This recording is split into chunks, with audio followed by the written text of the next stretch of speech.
आइए ना, माइक पीछे, माइक थोड़ा पीछे, माइक थोड़ा डाउन करना, सबके फ्रेम में आ जाएगा। धक्का मत दो भाई,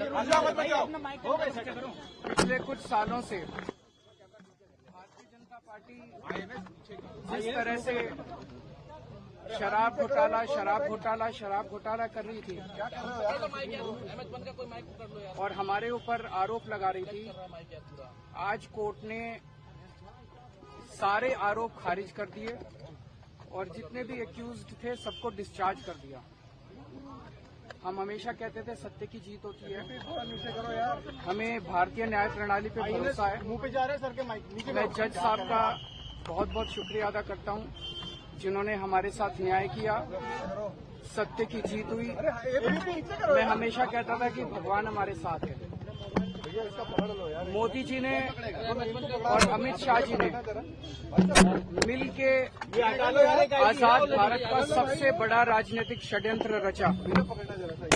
आम आदमी पार्टी को खत्म करने के लिए आम आदमी पार्टी के सबसे बड़े 5 नेताओं को जेल में डाल दिया गया। यहां तक कि सिटिंग चीफ मिनिस्टर, जो आज तक भारत के इतिहास में कभी नहीं हुआ, सिटिंग चीफ मिनिस्टर को उसके घर से घसीटकर जेल में डाला गया और 6 महीने तक जेल में रखा गया। हमारे उप मुख्यमंत्री मनीष सिसोदिया जी, उनको लगभग 2 साल तक जेल में रखा गया। पूरा का पूरा फर्जी केस था। हमारे ऊपर कीचड़ फेंका गया। 24 घंटे टीवी चैनलों के ऊपर डिबेट चलते थे, खबरें दिखाई जाती थी केजरीवाल भ्रष्ट है, केजरीवाल भ्रष्ट है।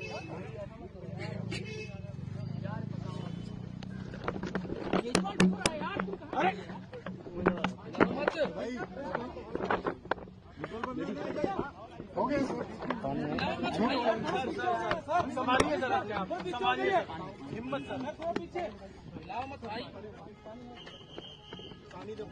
केजरीवाल भ्रष्ट नहीं है।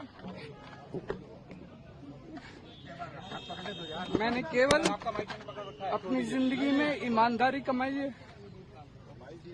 इन्होंने झूठा केस लगाया और आज ये साबित हो गया।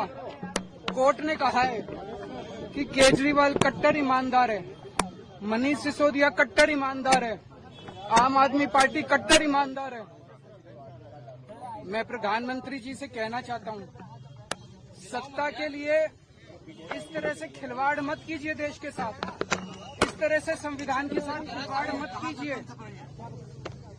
आपको सत्ता चाहिए, अच्छे काम कीजिए।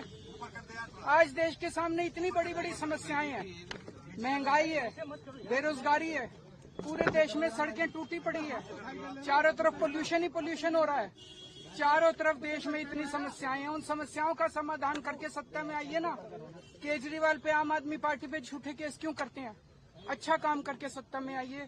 इस तरह के झूठे केस करना और 24 घंटे विरोधियों के, विपक्षियों के खिलाफ ऊट पटांग के केस करना, उनको जेल में डालना, ये एक प्रधानमंत्री को शोभा नहीं देता। इससे देश आगे नहीं बढ़ेगा। देश आगे तब बढ़ेगा जब जनता की समस्याओं का समाधान किया जाएगा। कोर्ट ने सीबीआई के ऊपर आज एक बार फिर गर्व हो रहा है देश के संविधान पर, बाबा साहब अम्बेडकर पर, जिन्होंने इतना शानदार संविधान दिया और सत्य की जीत हुई है।